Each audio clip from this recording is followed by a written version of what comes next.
What's live? Hmm. I mean, what truly is live anymore? I've always kind of been against. Yeah, I've right always there. been against Saturday Night Live There saying it they're live is. when they're 5 second delayed. Yeah, well, Yeah, well. they're not even live on the West Coast. There we I know. go. Hey, everyone. How's Hey. it going? Welcome to Fine, I'll Watch It. I'm Smokin' Fat Jay. Hi, Matt Christy. James Kopp. All right, guys. Hey, we want to welcome everyone joining us live on Instagram for the first time. Oh, wow. And this weird vertical thing we got going on. James' head looks huge. There you go. Make sure that you like, subscribe, follow on all your favorite doohickeys, you know what I mean? We are going to be reviewing Dune Part 2. I finally saw it. Yeah, so Yeah. we finally got, I've seen it twice. I paid for it 3 times, which is a funny story. My kid got in trouble, so we didn't get to go that time. So I have paid for it the least because I had a free ticket. Oh, even better, even better. So like we normally do, we're gonna go in first and just give our general feelings on it. In case you don't follow some of us on social media, you may or may not already know that. Only one of us is on social media and have to be followed. Yeah. Anyways, I generally liked this movie. The second watching, I have some little bit of, I felt a little less about it than I did after the first watch. But for the most part, I liked this. I liked this film. I enjoy the first one more than I enjoy this one. The first part, I guess I should say. The movie starts out fine. It starts out kind of similar to how the first one runs in terms of pacing and storytelling and everything like that. And then it just makes this turn and is like, somebody made the thing saying, we got to hurry up. In a 3-hour movie, we got to hurry up. Yeah. And I would argue they should have hurried that shit up more in the first half when we got to like our 18th scene of walking on the goddamn sand. Like, it's not an argument of when they should have done it. It's just, they just hurried everything up for no particular reason. Shit happened. I was excited. I woke up like, oh my god, shit's happening. Everybody in the theater, please wake up. This is, we were talking about it before. This is the 4th movie that has had Dune in the title that I've seen. And for you sci-fi geeks out there, Harlan Ellison? Okay. Harlan Ellison, I think his name. He wrote on the Tomorrow on the Edge of Forever or whatever, the Star Trek episode. He's kind of like geek writing royalty for a lot of stuff. He passed back in 2018. He famously said Dune is the top shelf of science fiction ever written. Like, this is a guy that every geek respects, and he is like, it is the best science fiction ever written, and it can only be experienced if you read it. Like, he was like, everybody who's going to try to film this is going to fail, was kind of his prediction. A la Don Quixote, if you will. And he even liked, he was alive to see the David Lynch one, that David Lynch hates, and a lot of Dune fans out there like, because it's just, I kind of like the Dune one because it's so fucking nuts. Yeah. Like, it's just like it's like, the first time I watched it, I hated it. I was like, what the fuck did you do? And then the second time I watched it, I was like, how did you do this? So that's so I did not like this, but we'll kind of get into it. I think I'm not the person for the Dune science fiction worlds. You know, it's we'll get into that. I think he was right. I think this is very complicated to film because it's got a lot going on. It really does have a lot of shit going on. There's like, and they even though they took a long time and they did explain a lot of things, I don't feel like they over-explained a lot of things though. No, like, they left enough to be like, oh, okay, I'm following what's happening. But they do, it does drag because of that. There's a lot of drag. I hated the last one. I hated this one. We'll get into it. The world building is amazing. Like, even if you hate these, it's like you can be mad at J.K. Rowling all you want. Like, there's still and say the world building shit. No, the world building Harry Potter is actually much better than most children's attire. And the world building in this really is one of those things that it's like, I don't care for these movies, but I was really I caught myself being pulled in several times of like, well, how is this motherfucker gonna feel about this if they're religious? Well, how's that? Well, okay, then if that's the fucking saying, then this motherfucker could be Space Jesus too. And it was and like the idea of the laying a lot of track. This last movie and this movie have laid so much track they could go around the world a couple of times, which isn't a bad thing. Like it's just like there's a lot of detail in this. It's a very complex sauce in this spaghetti of fucking mess of a movie. But yeah, Yeah, I think that was where it suffered for me. And there's two things that it suffered for me. One is just being very complicated, having a lot of work to do, and I think they did a fair job at it, in my opinion. But again, that was where it did lack a little bit. The other thing is, and maybe this is because it's a real old sci-fi, is there was a lot of corny tropey fucking lines in here. yeah, That I don't know that if it's that way because now we've heard this shit so much. And, you know, I don't remember Totally, the book enough totally. to remember how accurate it is to some of those Well- lines. But some of those lines, especially what's his name? Not that. What's James Brolin? Gurney. Yeah, Gurney. Gurney. Like some of those lines towards the end that he says are just Yeah. you know, there's it felt a little corny. It seems like Villeneuve picked a point that he wanted to end this part on. He started going towards that point, and he realized, well, I have a ways to go to get to this point and where I want to end, so I better run through this real quickly. But the other thing to realize is that Dune, as the book, is what a lot of sci-fi that we grew up on Is was based based off off of. Yeah. totally. So, like, we got the sci-fi that took from Dune before we got Yeah. Dune.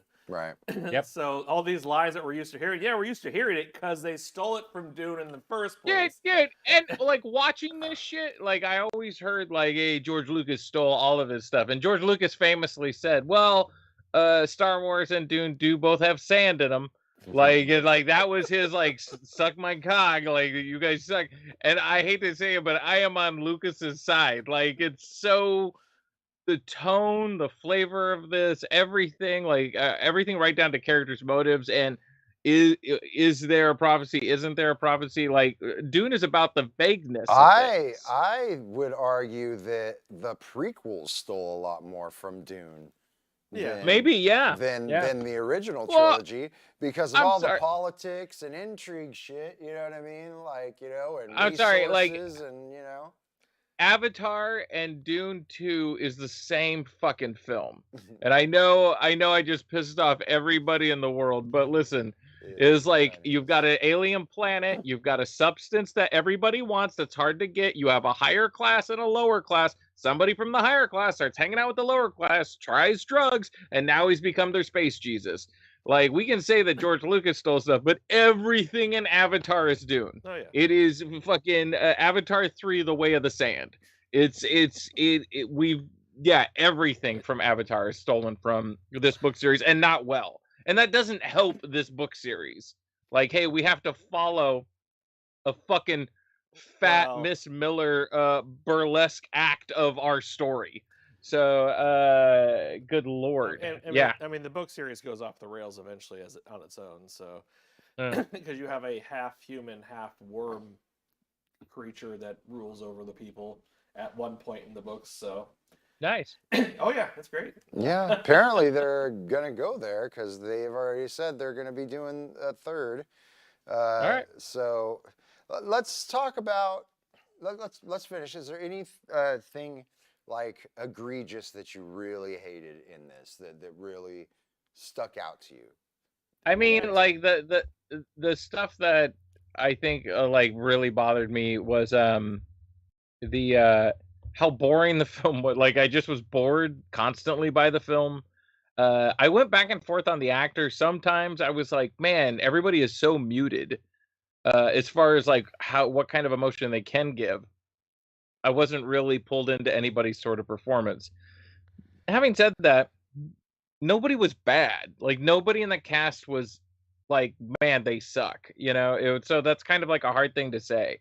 But yeah, and then one of the biggest egregious things that's really bothered me was like I was bored a lot, but there was all this beautiful world building. And we're building up to this. Hey, there's a big thing happening. Oh my God, the two space Jesus are going to meet up. How are we going to end all this world building? And everybody hangs in the balance. Fucking knife fight. Let's have a fucking knife fight. And I was just like, Jesus. So it was at that point where I was like, you know what, Dune's not for me. Because if somebody wrote this for me, I would laugh out loud, throw it in their fucking face, and be done with it. So, but I know a lot of people love Dune, so I had to accept that ending. It's just like, this isn't for me. That and Hollywood. Every time we have sand and war in a movie, we don't need like we don't need it. We don't need it. We get it. We get it. It's foreign to American, so let's add in some yo-hos. Thanks, guys. Let me remind you, James, that knife fight at the end of this movie. Remember in the original Lynch version, you had Kyle MacLachlan, Super White Jesus, fighting Sting. Yeah. Sting, who they did not let speak in the entire movie. Yeah. Yeah. Because he was just his character they brought in, had no backstory to him really, which this movie shows. Oh no, he does have a backstory.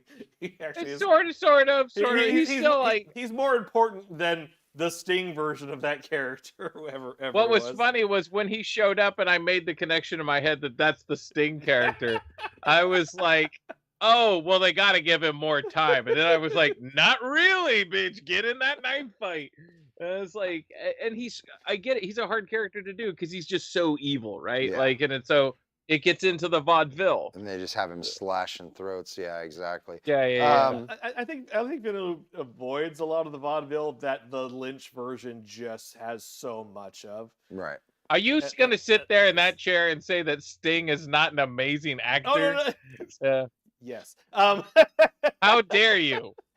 My most egregious thing was that, again, the movie's going along at a certain pace, and then when they go to the southern region of Dune, all of a sudden we're like, we're gonna throw out any pretense of building up to anything, and he's just all of a sudden going to be Space Jesus, the leader, the prophesized one, whatever you want to call him. Yeah. And we're just going to lean hardcore into that and not really let up and not really try to explain anything else to you and not try to give any nuance that we've been given this entire time. Yeah, but I didn't have a problem with that so much because he drank that shit. And his mom was the same way. That instantly changed things. Again, she said it was going to do that, and it fucking did it. And he instantly changed. I kind of liked that. It felt like a cool twist. Like, I was led to believe that there was going to be a lot of this, should I, shouldn't I bullshit, but I didn't really need that anymore. And by the time he just flipped that switch, which is probably one of the best scenes in the movie, when he fucking just gets up there and goes off, it shows his chops, I think, the best in this whole movie. It's like, you saying like the end got too busy. The end's the part I like the most, and because it was like I watched this motherfucker bitch walk on sand for like 2 days, and it was like, hey, evil Jesus is coming. Well, good thing I got my fucking knife. Well, not only that, I mean, one of the other things that I did find egregious, which might be a little nitpicky, is the shield thing was such a big deal. In the last movie and in the old stuff, it was the shields. You can't shoot people because you got the fucking shields. First whole scene is just motherfuckers shooting each other. They even say we should turn on our shields, but they don't. Like, how hard is it to turn the fucking shields on? Well, fucking. Like, does it take like priming? Do you gotta like? Is it like starting a fucking lawnmower or something? Well, like, what is it? Yeah. Turn them on. Well, don't get shot. Why are they not already on? One of the battles though, Gurney just goes and walks up and just straight up murks somebody with the shield on, and it's like, yeah, all right, like cool. The shields seem to mean nothing in this. There's the one scene where they're like, oh, we got to make sure that he's shooting while I do that. But then in the end, it just digs through the shield anyway, so I didn't even understand that. It was like, weak because it wasn't Like, fully reformed. I don't know. okay, but you Well, know, no. like, but this there is weird. there is an easy fix, which is like, oh, we got our shields on. Oh, everybody knows those desert rats use shield piercing whatever. Yeah. Like, boom, done. All right, like, Well, look that's at kind that. of supposed to We be the fixed whole it. reason why they have to use knives and swords and shit. Which, Sure. if you would have played it through the whole movie like you did before, then the knife fight at the end would have made a lot more sense, because that's the only way you could do it. Like, you know, they've done, you know, the world is supposed to have created this thing where they had to kind of revert back to medieval, you know, tactics, you know, but they don't. The whole idea of the most expensive world because of the drug that's on it that has been under war for forever is done by a knife fight. Like, look, I'm all for like the Gaza Strip going to a knife fight. That'd be great. Like, but I just don't see it happening, and it certainly, as an audience member, was not the climax I was expecting. Well, We have had 2 or 3 big terrorist, fascist versus the terrorist fights out in this desert world, and I was like, oh my god, they're pushing. I really thought they're pushing it to the bad guys are gonna come out with like the worst, meanest, horrible thing you've ever seen that's just gonna kill everybody. And no, it was a knife fight. It was just a fucking knife fight. Well, Never mind. guys I'm were bad. My pretty bad. well, okay. So ineffective. with there supposedly being a third movie, which I'm not even certain that this actual thing is going to happen. Space Jesus. The difference that we're going to have in this one is we're going to have more of the after effects of that Holy knife War. Fight. Oh, yeah. Let's say knife fight for James' sake. That knife fight. They're going to have the Holy War, as he describes it, them going against the other houses, because at least it says outright in this one that the other houses reject him and his Him as the emperor. him as the emperor and him as his planned marriage to the emperor's daughter. The Lynch version of the movie, if you remember, basically becomes Xenosaga, Xenogears, and whereas we ran out of money, so we're just going to narrate and show some clips of what happened and tell you this is how it ended up. Yeah. Yeah. So, I mean, there's more that will supposedly come. I know they're surrounded making the rest of this, but I don't know that helps me any with this. Like, hey, there's a really cool part coming up. The ticket you bought's for the boring sand walking shit. The good first shit off, is on somebody else's ticket. You got to buy I feel like ticket. I feel like you're just reading someone's review of the first Lord of the Rings film right now. First off, putting sand in there. First off, be honest with you. You didn't pay for the first movie. Yeah. We all got it for free with our free trial subscription to HBO Max when it premiered. It was free. We all got that for free. Everybody gets one. No, my other it's a one taste of spice. Yes, spice, not even once. All right. My other main egregious part about the whole speed along thing is that we do the Chekhov's gun with Chani's nickname. The desert mouse thing. That bullshit that happens. It's like the tears of the desert or whatever. It's like yeah. It's like, oh my god, that dude. Is when his mom drank the blue liquid, was that the ghost of Rutger Hauer? The old lady that used to. I swear to God, that's Rutger Hauer in a dress. He's not dead. He lives. They just reused footage from Blade Runner. I want to go into the stuff that I liked, though. I did say already that I liked that last scene where he just goes in there and he's like, fuck you, motherfuckers. I'm the guy. You guys are going to follow me. And then he just busts out and he tells that fool everything about him. And they're just, like, it was, I thought that was a very cool scene. I honestly, like, even though there were some definite slow parts, like the riding the sandworm scene was pretty fucking awesome. Like those battle scenes, like the little battle montage when they're taking stuff out. it was a fucking gorgeous movie, and it had some This really is the first movie that feels like an epic that I've seen in a couple years. agreed. Like that's what they were I going for. I don't think that they stuck the landing on everything, but I Yeah. do think they were going for it, and I appreciated a lot of what they were doing throughout this. Yeah, the things I can definitely say that I really liked about this movie was the last couple scenes well, first off, just the cinematography before we get into anything, where it's like it felt everything in this movie, and it wasn't consistent, where like everybody had to have these nose breather things, and then sometimes they didn't need them, and it was like, okay, fucking pick a lane with that shit. But it was like the battle scenes and the worm scenes and stuff like that. I was in a big theater. I had a good sound system. When those fucking things came out, you felt the whole room kind of shake.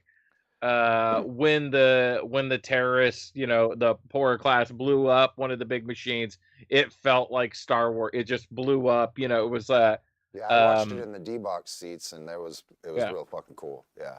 It's fucking. Any like the people that love this movie. I absolutely get it. I get like this is just like, this is not my cup of tea at all. But yeah, it's, God, man, some of the gorgeous scenes, and then fucking Willy Wonka kind of was muted the whole time, and then at the end he kind of showed us he could act a little, and so it was nice.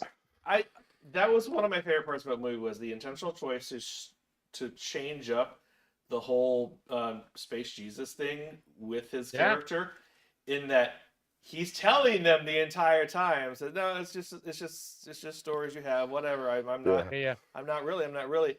And yet now they have Chani pushing him. Says, no, we gotta go south. We gotta get these people on. He's telling her, it's like, no, I don't want to. We don't do that because bad shit's gonna happen. Yeah. And then she insists, is like, okay. Yep. He goes. Bad shit happens. He transforms, and is like, and it's basically without saying directly to her that I tried to warn you. That's like, I fucking tried to warn you. Yeah. So here we go. I'm all in now. Though I do, I did love the what's the Javier Bardem's character's name?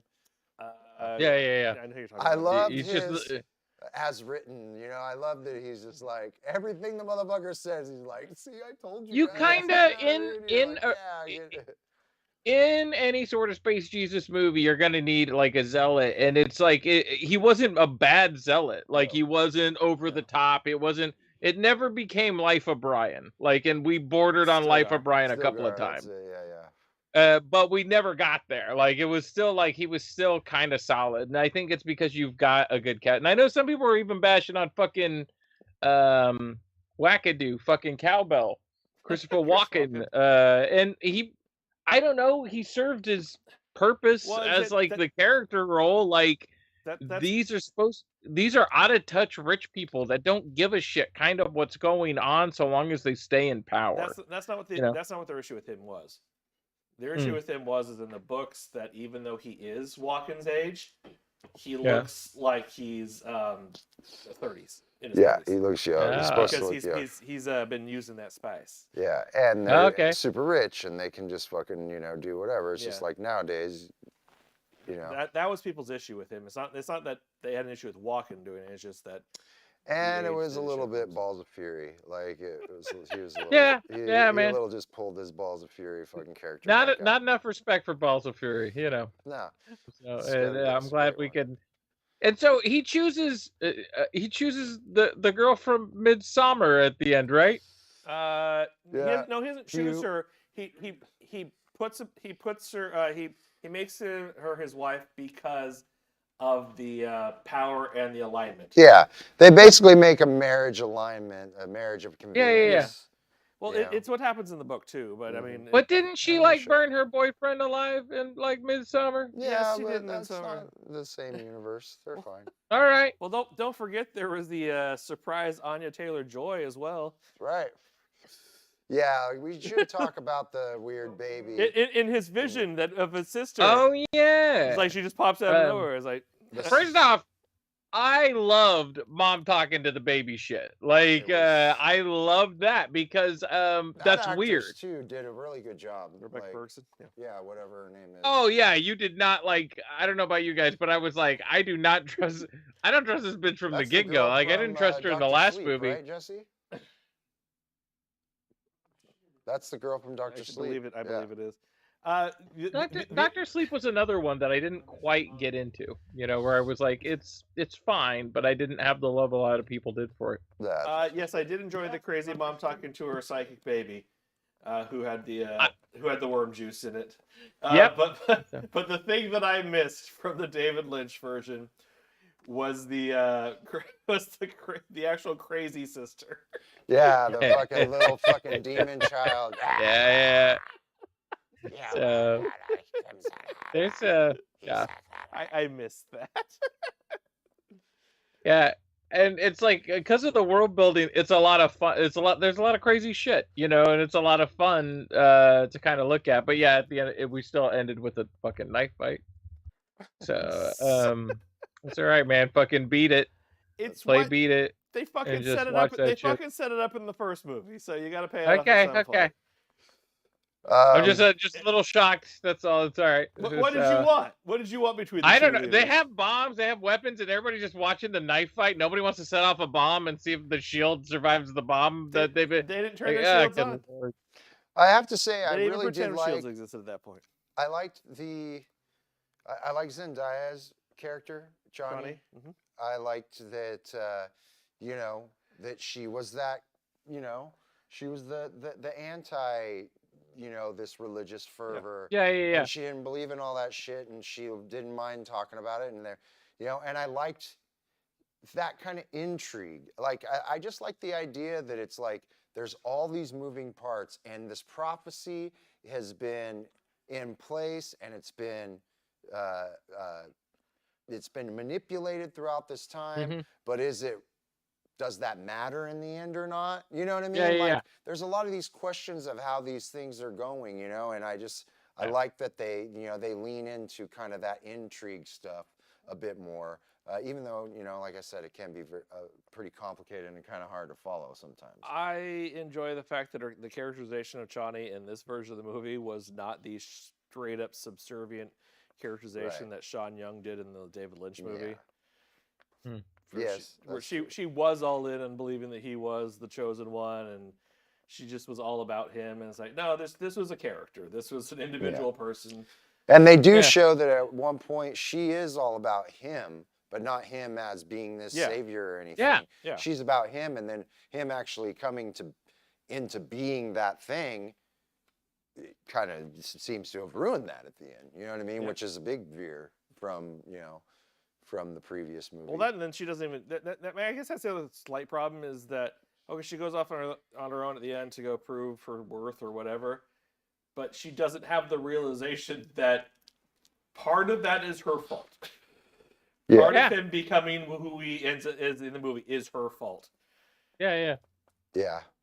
So, hey, maybe they'll do it. At the end of the day, he's a trust fund kid that hung out with the poor kids for a while and then went back to being a trust fund kid. Fair you know. Yeah. You got to be president or something. He found Daddy's bomb supply at the end. Yeah. I was waiting for that shit. I was like, oh my god, we got the bomb supply. Oh my god, this is gonna change everything. Well, nope, knife fight. They shot up. All right. Yep. Well, they're gonna launch everything. They're gonna kill everybody. Nope, knife fight. They had to try. They had to take over legitimately. Yeah, bro. And they tried. I would love to see that now. I kind of want to go back through and just add the climax as knife fight. So like Star Wars, you know, like Darth Vader's out on the thing. He puts away the laser sword, pulls out a knife. Here's Pack-A-Day Productions video tomorrow. Splice in the end of this movie with the knife fight from Beat It video. Oh my god. Yeah, absolutely. The end of this movie, it's perfect. Oh my god, swords are just longer knives. That's true. Yep. But yeah. One of the funny things while watching this was because the gal who's the lead in it, the gal from Spider-Man, because I'm a million years old, kids. and the Willy Wonka guy. They both have pretty faces, but are very like how I can only describe as like 1980s alien bodies, where it's kind of like just really slender, thin, no definition of anything. Like in that suit, he totally looks like he's cosplaying Edward Scissorhands at times. Well, both of them. What was funny, if you move their heads from each other's bodies, I think no one would notice. Agreed. That is agreed. That is a But that's the thing is they want to make the heroes, and I didn't mind that either. I liked that he was a badass, but he was little. You know what I mean? I kind of liked that. I liked that all of them were. You know, it was very, you know, like, you know, Native American in a way, you know what I mean? Where the way that they're portrayed, maybe, well, also, of course, Arabic land and stuff like that. Like, I just like that they made that, you know, this was their territory, you know what I mean? Yeah. And they knew how to work it. And with him knowing a shitload about them, that was the match that needed to happen so that they could start actually being effective. Yeah. I like that very white man part of him where he's like, oh no, I saw the videos and read up all about how your people are. Yep. I watched all the YouTube videos, he said. Now give me your shit. I'm gonna put it in a museum. Yeah, exactly. Hand it over. What are they called again? What are the name of the people again? The Fremen? The Fremen, yeah. He went on Fremen lore. Yeah. Marvelous From lore. Apedia. Written by a bunch of white people, which which apparently where's their religious beliefs are from. Yeah, I did enjoy how much they called that out. Yeah. Yeah, you know, we brought you all this shit. You know, we started all this it's shit. It's like your ideological beliefs of the chosen one or this prophesized one. Yeah. Like, it came from them. Yeah. Always does. But it does. But the fact that they called it out in the movie. But again, it's very interesting. It's a very interesting thing because, again, there's parallels to real world stuff where it's like, you know, there's certain places in the world where other places just kind of have some facts that they should have, but they seem to just dismiss because that's their, you know, their culture, their religion, whatever, you know, whatever it may be. So, you know, kind of seeing that parallel, you know, here, I thought that was another interesting little thing. Well, I mean, everybody sees the world from whatever lens they want to see it through. So like that, and that's what, that when you create a religion and you kind of play with that, that's what it's about. Like, not to smack around Dune a little, but like a better version of like talking about that topic to me is Matt Stone and Trey Parker's Book of Mormon, where it's like Book of Mormon is very much talking about, is religion real or not, but does it matter in the end if it's real to you, you know? Which like this movie kind of which Dune 1 and 2 kind of explores that, of like, it doesn't matter if he is Space Jesus or not, because you're either going to see he's a trust fund kid, you're either going to see him as a savior or as a tyrant. Like, it doesn't fucking matter. It would have been the same with other evil Space Jesus, so it doesn't really matter. Plot too. You live long enough to be the villain, right? You know. Yeah. I mean, Stone and Parker though also, Book of Mormon basically is an expanded version of what they said in the Joseph Smith episode. Yeah, but in the musical Book of Mormon, what happens is they create a new fake religion and it saves everybody in this African village. Right. So it's like, yeah, lies can help people deal with their reality and have them have a long and fulfilling life.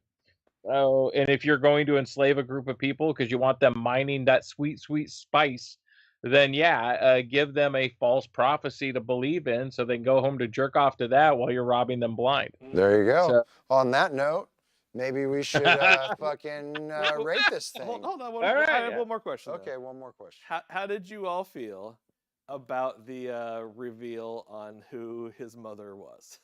That his mother was a Harkonnen? Yeah, and how that then was played out with the rest of the movie. Yeah, it was all it had was oh, I'm gonna coyly call you cousin and grandpa as I stab you. Well, Yeah. no. So for me, since I asked, for me, is like I was like, okay, cool. They're addressing that. That's fine. It was cool when he went up to Baron Harkonnen and called him grandfather, whispered to him, so nobody else really heard what he said before he killed him. But then it's like just got ruined when Faye just called him cousin. It's like, well, then what was the point of the other scene? The ending is so heavy loaded, it just kind of made me laugh. Like, because it was like, we don't really get a good introduction to evil space genius until Jesus until like 2 hours into 2 hours and 40-minute movie. And it was like, okay, we're introducing that. And he's related to Space Jesus. And it was like, I couldn't give a shit at this point. Are you going to show another poundy thing on the sand? Are you going to show another poundy thing on the sand for 10 minutes? They did. You lazy fucks. They did. That was it. That's how I felt. Yeah, well, I guess I have one last question too that I saw posed. How do you think they get off the sandworm? How do they get on and off with those palanquins? You saw how hard it was for that motherfucker to jump on that sandworm for the first time. How are they getting her in that thing on there and off of there? It's like Carnegie Hall. Practice, practice, practice. Oh my god. Ah! Well, they skipped. That's the answer. They skipped the scene from the David Lynch movie where Space Jesus can control them all. Yeah, that's true. Go back and look at the old lady that had the fucking worm piss before. It's Rutger Howard. It is Rutger Howard. You heard it here first on Canoodle Studios. Rutger Howard The dead actor Rutger Howard is in Dune 2. All right, there you heard it first. I'm not 100% sure he's dead. All right, let's rate this bitch, guys. James Kopp, you want to start? Yeah, I'll start us out, and I'm giving it to 2. What? I will. The comedy 2. No, and I give it a 2 with this because I've had people private message me. The Dune series is actually fucking brilliant. It's like I fucking get it. And I can see the 8 million sci-fi stories that stole from this that I either like or hate more. And I can definitely, and I agree with Harlan Ellis saying like, hey, this is the best science fiction out there, but it's better read than it is on film. And that happens a lot. If you read The Killing Joke and then you saw the DC movie, you got really mad. Like, the cartoon movie they made where it was like, oh, wow, this fucking, you turned one of the greatest stories Batman stories I've ever read into a pile of monkey shit. And it's, you realize that different things read differently in different mediums. So, but the world building, some performances, if you're gonna watch this, leave the room for like an hour and then come back and watch the ending. Or maybe watch it at home so you get fast forward. So it's a 2 for James. Two of something for James. Okay, so what is it for you, Matt Christy? I'm going a 3. Like I said, I enjoyed this movie for the most part. It's just that the speeding up towards the latter half of the movie. I'm not saying that the movie didn't need to speed up at some point, but just the way the pacing of the movie goes, it changed the pacing of the movie entirely, and it was almost like it was now a different movie than what I was watching before. Not that it was a bad different movie, it just was a completely different movie from what I was watching before. But compared to the first one had good pacing all the way through and had a consistent storytelling setup all the way through. That this one just was like, we have these characters, we need to put them in. What is the most inelegant way we can introduce these characters? Yeah. Why we have this character who we're going to is going to be a major part of the story that we're going to introduce, like you said, more than halfway through the movie, and now we're going to spend a good 20 minutes just on him. Yep. And like, as somebody who doesn't know the books and I've only seen the films, I was like, like I said, it took a second for me to even realize it was the Sting character. Like, I was like, oh, and and I was like, well, they got to give him more time than they gave Sting. Sort of. Sting came out of a pod in the David Lynch movie. Yeah, basically, yeah. No, he literally came out of a pod. Yeah. He was it was like it was a creation of his brother as opposed to them actually being brothers in the Lynch movie. This time there was an actual family dynamic. He's NECA Space Jesus. He shows up at the Adam end of Warlock. Fucking Scott Pilgrim. Space Jesus. No, Sting was the Adam Warlock of the Lynch movie. He was. Yeah. I'll give it a 3.5. I liked it. I did like this movie. I didn't love the movie. I think that it could have done better on a few different things, but you know, I really did. Again, I liked some of the performances. It drug. It could have been 2 hours. I think they could have been a bit more succinct in their, you know, in their storytelling, and it would have, I think, improved for me quite a bit. But so that's what I do. It's 3.5. Yeah. Let me show you what it was gonna be. Oh, okay. Jesse right. Sounds is racist. That's the full. Beautiful. Is the half just the bucket? Yep. Yeah, there you go. But it's like something broke. So Damn it. That's all right. It's brilliant. That's all right. That's great. That's Brilliant, great. Jesse. Jesse, brilliant. you're worth every penny. That's right. All right, guys. So that's going to do it for us this week on Fine, I'll Watch It. We'll make sure that you like and subscribe and follow and all that jazz. Next week, we are going to be reviewing a couple episodes The first 2 episodes of X-Men 97. X-Men 97. You will find that on your Disney Pluses. Yes, Put I that on can't wait. James's face more. I can't. Well, wait. I like the animation from the night, and it's not just Rogue's ass, and that is important. That is important. There were young kids watching that X-Men show who learned a lot about themselves from watching it. Yes. Okay, so that makes it important. All right, so but yeah, I saw a really cool clip from the new show today. Them fighting the Sentinels, and it was absolutely X-Men 97. But I already didn't like I like the animation in the old show. James, be honest. The Rogue Ass was its own character. They basically cut a character out of But the new show. Maybe 2 characters. First off, go back and like the whole point that X-Men 97 was trying to capture Jim Lee's artwork. Yes. Now let's all Google Jim Lee Yes. female character. Just look at any of them. Yeah, Any of them. So they all seem to have certain attributes that are A very lot of boys started drawing. Yeah. For that exact reason, right there. Well, also we also going into this with some controversy, which maybe we'll see if anybody releases any more information on this by the time we do it next week. What's that? The guy who headed up this production got canned by Disney For this week. Really? For what? It hasn't been said yet. Oh. Okay. He was about to go out and do press tours and everything else like that to push Well, up the show. And they found some old Disney just- tweets or something. Yep. He's out. It could be anything. Who Yeah. knows? Could be anything. Good Lord. Like, Disney fucking remember Disney the didn't 50 want to different, pay him. Yeah. the 50 different million movies we were supposed to have that never happened? Tell it to Fantastic Four too. Like, it's like shit ain't happening, you know? It's like, and I'm okay with that. Like, it's okay to fire people and try different things rather than keep running in the same circle. So I don't know. For sure. Let's watch the show and see if it's any good. All right. We Well, will. we'll check out a We couple absolutely will. episodes and we'll be back next week with that. X-Men 97. Mhm. So until then, I'm Smokin' Fat J. Hi, Matt Christy. James Kopp. We'll see you guys next time. Yeah. Put that bucket over James' face again. Mm. Yeah, Over sexy James's bucket.